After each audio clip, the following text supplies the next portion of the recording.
George W. Bush. He joins me now. All right, Senator Portman, the outlines of the deal seem to be there, which is part McConnell, Plan C here a little bit, part Harry Reid and the idea of a binding tax reform military base closure commission and some cuts on top.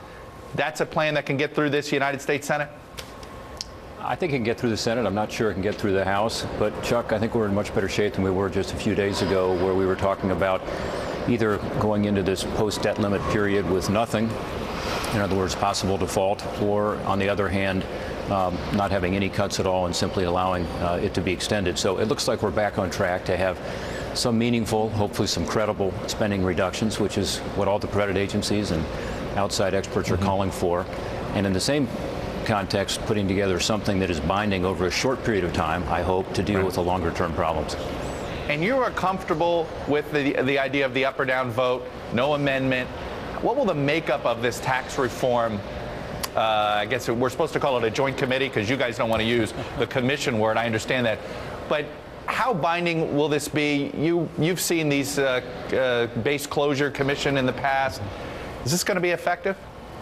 Well, we'll see. First of all, nobody wants another commission, which is why they're not using the word commission. And I agree with that. This will be different as I understand it, although I know the outlines of it are still being worked out. But it would be a congressional-only select committee, they're calling it. And it would report before the end of the year, as I'm told, or perhaps right after the first of the year. So it would be short-term. As you know, the work has been done. The Simpson-Bowles Commission has done work. The Gang of Six has done work. Certainly in the Biden process, There's been a lot of work done on what ought to be done. My understanding, it will include both budget reform and tax reform, which is important, as well as getting the long-term fiscal situation under control in terms of the spending side and the need to reform these important entitlement programs. So I am very comfortable with Congress dealing with these issues. We have to deal with them, and this may be the most productive way to do it, is to have members of Congress doing it on their own, not with experts from the outside, so that they have stake in it, and then coming up with a proposal that is subject to a yes vote or a no vote, and without amendment, which is really what the BRAC or the Base Closing Commission did. If there is a no vote, though, then what happens? I mean, one of the things that we saw with Bowles-Simpson was it got a majority of support, a bipartisan majority, but it didn't get that the idea that would have actually triggered it making it onto the floor of Congress, getting the 14 out of 18. Is it going to be concocted in such a way where it's easy for, say, somebody to kill the deal because it doesn't get this super majority? Well, again, the outlines are still being worked out, but I'm told it's likely to be a simple majority rather than a super majority. Ultimately, Congress can do anything by a majority, particularly in the House, as you know, under the rules. But the significant thing would be that you would have members of Congress invested in this come forward with a reasoned approach as to how we deal with these long-term fiscal problems that we have to face. And then, without amendment, members of Congress could vote yes or no. If members of Congress vote no, then they better have a better idea.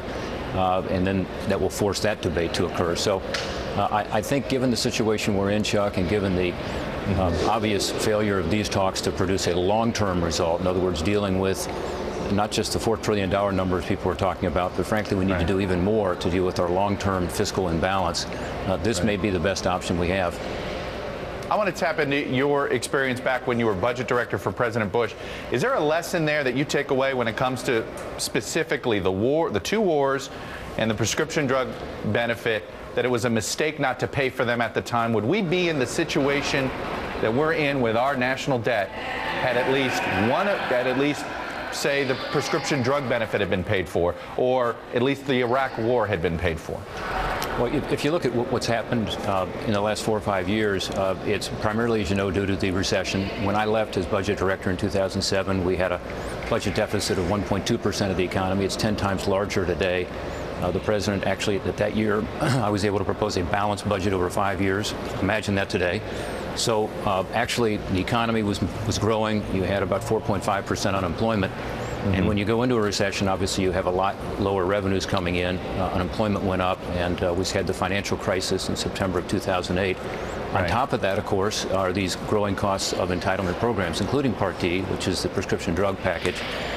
But it's not exclusively, what happened in terms of new legislation. In fact, it's primarily the economy, one, and two, these entitlement programs that are growing at 3 or 4 times the rate of inflation and now consume, along with interest in the debt, the largest part of the budget. So it's the fastest growing part of the budget, the largest part of the budget.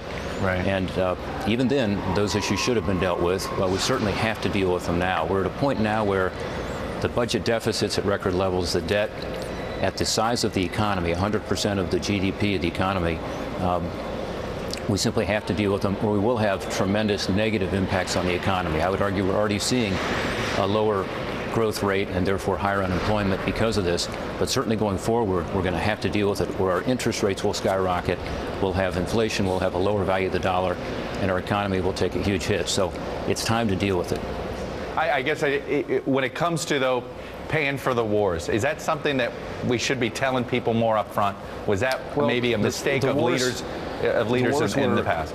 Yeah, the wars were about $160 to $170 billion a year during a time when both were ongoing. Those costs are a little bit less now with some of the drawdown. Sure. So that is an issue. That is, as you indicate, that's about 10% of today's budget deficit. So it's not the exclusive problem. It is one of the issues. Military spending in general needs to be on the table, as people have talked about. Right. But Chuck, when you look at the actual spending that's occurring, roughly, again, 60% of the spending is now not being appropriated every year, whether it's a war or whether it's the annual appropriations process for the departments and agencies. It is Social Security, it's Medicare, it's Medicaid, it's interest on the debt, the so-called mandatory spending or entitlement programs. And so you have to deal with both. Okay. And that's one of the failures of these talks, as we've seen, is the president has been unwilling to lead on those. And to your point earlier, presidential leadership would be awfully helpful in terms of actually putting out specific proposals. The president's budget, as you know, was rejected by a vote of 96 to nothing on the Senate floor because it did not deal with the issues, and he has not made a single proposal on these important retirement programs and Medicaid. So these are the issues that, with leadership, we could make more progress on. Without it, I think it's important to have this select committee process or some other way to get Congress to face the issue on their own. All right, Senator Rob Portman, Republican from Ohio, new senator, but a longtime veteran of Washington. Thanks for coming on. I got to leave it there. Thanks for your views.